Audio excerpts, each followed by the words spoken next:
fellow viewers, my name is Zach Hardy, and this is my WWE Backlash 2016 review. Yeah, that does sound a little bit weird. And I must say, what a great night of professional wrestling. It was absolutely phenomenal. I really enjoyed the entire show as a whole. And this, of course, is not being live streamed. We're going to get through this a little bit quickly because it's being filmed on my iPhone and will be uploaded very soon before midnight strikes. But I want to get to every single match we have on the card. So just giving my quick thoughts on it and go in after that. So first match of the review is the Usos versus the Hype Bros and the second chance or last chancery WWE Tag Team Championship tournament match. It wasn't bad. I like the Usos' new gear. I like their new style. I like how they're doing something different with them, and they've got a bit of a mean streak that's being shown that is coming out of them, and that's always really character development is something great to see in any professional wrestling aspect. So I really liked what I saw. The match wasn't bad either, and the Usos ended up picking up the victory. The women's championship match was the next one on the card. It was Becky Lynch against Nikki Bella, against Carmella, against Alexa Bliss, against Natalya, against Naomi. Again, this match was a little cluttered, but it was still good. There were a couple of fumbles around. I didn't like how Alexa Bliss was eliminated first. I was kind of iffy on that spot, but either or, Nikki Bella was not in the final two, which was a good little sigh of relief. Carmella was actually the one that ended up taking her out, which kind of builds a lot more towards a feud between the two, so I like what they're doing with the storyline development.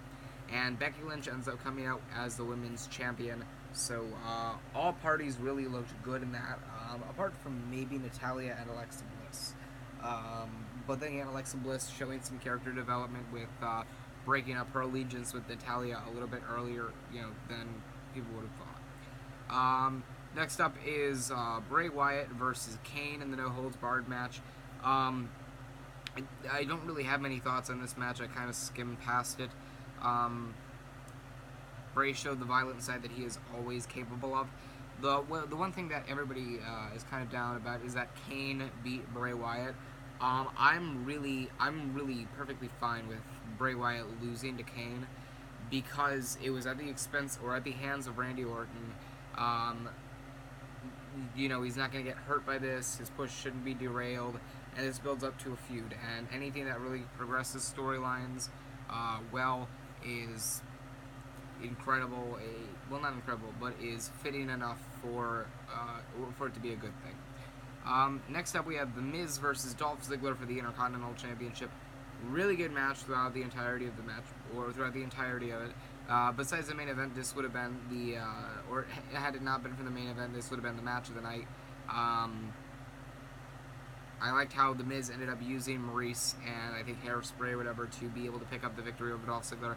Kind of keeps that heel roll going, keeps him away from a face, and I'm honestly thinking that they're building up to a Daniel Bryan-Miz feud. That should be interesting. Next up is the WWE Tag Team Championship match. Heath Slater and Rhino against the Usos. This match was, it wasn't that bad. The Usos, again showed their heel dynamic with a new rough and tough attitude, which I really liked. I really enjoyed. And Heath Slater and Rhino ended up picking up the victory with a little bit of a delayed Heath Slater pin. But besides all of that, really good match.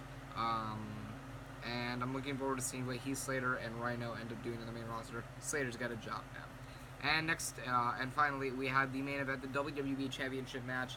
And I'm going to spoil it for you here. AJ Styles is the new WWE Champion. You heard me correctly.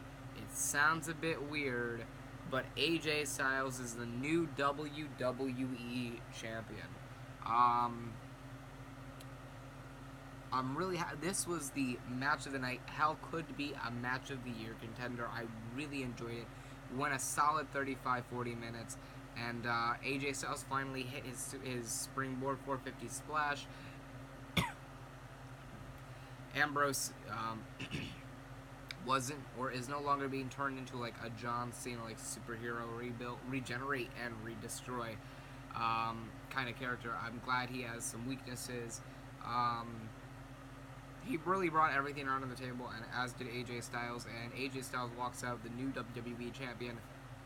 Really great match, phenomenal match, 5-star match, and all in all, just a really, really great pay-per-view. I really enjoyed it, and Clash of the Champions has something to go up against. So anyway, guys, that is all I have right now for my Backlash 2016 review. At Clash of the Champions, I will defend the Unitards Heavyweight Championship against Tim Brown Jr. And yeah, we'll see you there. So anyway, guys, thank you for watching. I hope you enjoyed. Remember to like, comment, and subscribe for more. I'm Zach Hardy, and I'm signing off.